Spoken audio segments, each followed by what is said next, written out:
இந்த உலகத்துல அனைத்து ஜீவராசிகளும் பிறப்பு ஒன்று இருந்தா கண்டிப்பாக இறப்பும் இருக்கும். இதை எவராலுமே தடுக்க முடியாது. கடவுளாகிய இயேசுவே இறந்த பிறகுதான் கடவுளாக போற்றப்பட்டார். இத்தகைய மரணம் பற்றிய ஆச்சரியமூட்டும் உண்மைகளை பற்றி தான் இந்த வீடியோல பார்க்க போறோம். வாங்க வீடியோக்குள்ள போலாம். ஒவ்வொரு நொடிக்கும் இந்த உலகத்துல 3-4 நபர்கள் உயிரிழக்கின்றார்கள். அது மட்டும் இல்லாம ஒரு நாளைக்கு சுமார் 1.5 லட்சம் மக்கள் இறக்கின்றார்கள். நாம் அனைவருக்கும் இருக்கக்கூடிய ஒரு பொதுவான சந்தேகம் என்னென்றா, நாம் இறந்த பிறகு எங்க செல்றோம்? இதற்கு இறையாண்மைப்படி எப்படி கூறுகிறார்கள் என்றால், நீ உன்னுடைய வாழ்க்கையில ஒரு கர்ம வினைகளை புரிந்திருந்தால் உனக்கு சொர்க்கம் என்றும், அதுவே தீவினைகளை புரிந்திருந்தால் நரகத்திற்கும் செல்வாய் என்றும் கூறப்பட்டிருக்கும். இதை அறிவியலாளர்கள் ஒப்புக்கொள்ளவில்லை. எப்படி மரணத்தை வைத்து ஆராய்ச்சி செய்தார்கள் என்ற கேள்வி எழும். அதாவது ஒரு சிலர் பிழைப்பதற்கான வாய்ப்புகளே இல்லை என்று மருத்துவர்கள் கூறுவார்கள். ஆனால் அவர்கள் அதிர்ஷ்டவசமாக உயிர் பிழைப்பார்கள்.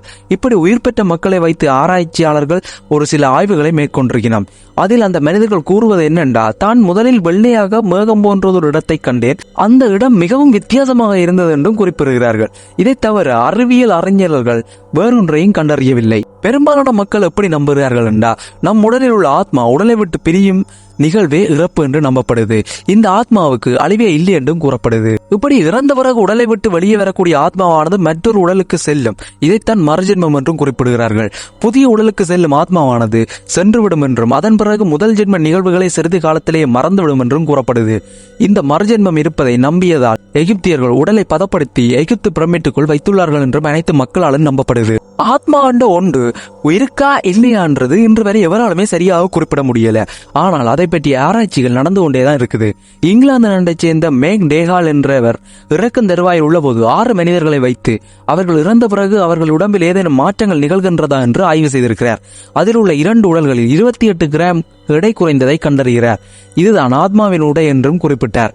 ஆனால் இது பெரும்பாலானவர்களால் நிராகரிக்கப்பட்டது. அறிவியல் அறிஞர்கள் என்ன குறிப்பிடுகிறார்கள் என்றால், உயிராத்மா என்பது தனியொரு ஆற்றல் அல்லது நம் உடல் உறுப்புகள் ஒன்றாக இணைந்து வேலை செய்தால் அதுதான் உயிர் என்று குறிப்பிடுகிறார்கள். நாம் இயங்கவில்லை என்றாலும் நாம் இறந்து விடுவோம்.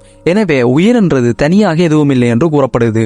நாம் இறந்த பிறகும் நம் உடல் பகுதிகளில் உள்ள ஒரு சில உறுப்புகள் மட்டும் செயல்படும். நம்முடைய காதுகள் இறந்த பிறகு ஒரு சில மணி நேரம் செயல்படக்கூடிய தன்மை கொண்டது. இதன் காரணமாகத்தான் இறுதி ஊர்வலங்களில் தப்பு மற்றும் பறை ஒலிக்கப்படுது. நகங்களானது நாம் இறந்த பிறகும் வளரக்கூடிய தன்மையை கொண்டிருக்குது.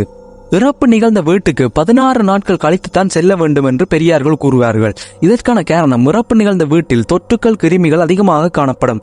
அது அழிவதற்கு 16 நாட்கள் எடுக்கும் என்றதால்தான் அப்படி பெரியார்கள் கூறியிருக்கிறோம்.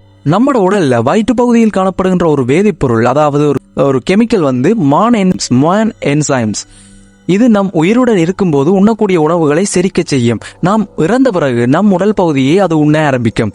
இதன் காரணமாகத்தான் நமது உடல் எளிதில் சிதலமடைகிறது. நாம் மருத்துவமனைக்கு செல்லும் போது மருத்துவர்கள் மருந்துகளை மருந்து சீட்டில் எழுதி கொடுப்பார். அந்த சீட்டை நாம் படிக்க நினைத்தாலும் அது நமக்கு புரியாது. எழுத்துக்கள் வித்தியாசமாக இருக்கும். இதே போன்று எழுத்துக்கள் புரியாமல் தவறாக மருந்து வழங்கப்பட்டு வருடம் 7,000 மக்கள் உயிரிழக்கின்றார்கள். இதைவிட ஒவ்வொரு வருடமும் தற்கொலைகளால் மட்டுமே 10 லட்சத்துக்கு மேற்பட்ட மக்கள் உயிரிழக்கின்றார்கள். இதற்கு முக்கிய காரணம் மன அழுத்தம். இதனால் 90% மக்கள் தற்கொலை செய்து கொள்கிறார்கள் என்று சொல்லப்படுது. மரணம் என்றது சோகமான விஷயமா இருந்தா கூட அதனை நாம் ஏற்றுக்கொள்ள வேண்டியதான் இருக்குது. இதுதான் இயற்கை என்ற நியதியும் கூட. இது போன்ற தகவலை அறிந்து கொள்ள நம்ம சேனலை சப்ஸ்கிரைப் பண்ணி சப்போர்ட் பண்ணுங்க. வேற என்ன தகவல்கள் வேண்டுமோ கீழே கமெண்ட் பண்ணுங்க. இந்த வீடியோ பிடிச்சிருந்தா லைக் பண்ணுங்க, ஷேர் பண்ணுங்க, கமெண்ட் பண்ணுங்க, மறக்காம சப்ஸ்கிரைப் பண்ணுங்க. வேற ஒரு வீடியோட வேற கண்டென்ட்டோட உங்களை சந்திக்கும் வரை உங்களிடம் இருந்து விடைபெற்றுக் கொள்ள நான் உங்கள் MK திருச்செல்வம் கௌதம்.